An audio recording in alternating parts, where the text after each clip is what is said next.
ആലപ്പുഴ നഗരസഭയിൽ ബജറ്റ് അവതരണത്തിനിടയിൽ പ്രതിപക്ഷ പ്രതിഷേധം. നടപടിക്രമങ്ങൾ പാലിച്ചില്ലെന്നാരോപിച്ച് പ്രതിപക്ഷം ബജറ്റ് അവതരണം ബഹിഷ്കരിച്ചു. പ്രതിപക്ഷത്തിന്റേത് അടിസ്ഥാനരഹിതമായ ആരോപണമാണെന്ന് ഭരണപക്ഷവും വ്യക്തമാക്കി.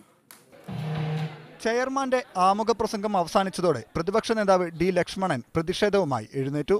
ധനകാര്യ സ്റ്റാൻഡിംഗ് കമ്മിറ്റിയുടെ അംഗീകാരമില്ലാതെയാണ് ബജറ്റ് അവതരിപ്പിച്ചതെന്നായിരുന്നു ആരോപണം. പ്രതിപക്ഷ ബഹളത്തിനിടെ vice chairman C Jyothimol budget അവതരിപ്പിച്ചു.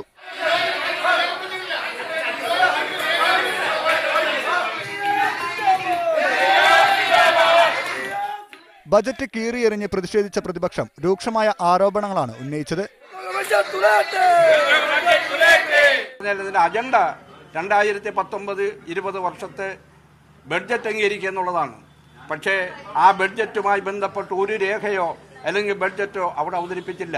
പ്രതിപക്ഷത്തിൻ്റെത് രാഷ്ട്രീയ ലാഭം പ്രതീക്ഷിച്ചുള്ള ആരോപണമാണെന്ന് ഭരണപക്ഷം വ്യക്തമാക്കി. കണക്കുകൾ കാണിച്ചു, പാസ്സാക്കി, ഒരു വിയോജനക്കുറിപ്പില്ലാതെ നമ്മൾ 14-ാം തീയതിയിലെ ബഡ്ജറ്റ് നമ്മൾ 14-ാം തീയതി കണക്കുകൾ പാസ്സാക്കി, അതനുസരിച്ച് കൗൺസിലേക്ക് വന്നു. ഇതിൽ കൂടെ എന്താ ചെയ്യേണ്ടത്? അതേസമയം BJP ബജറ്റിന് പിന്തുണ പ്രഖ്യാപിച്ചു. മീഡിയ 1 ആലപ്പുഴ.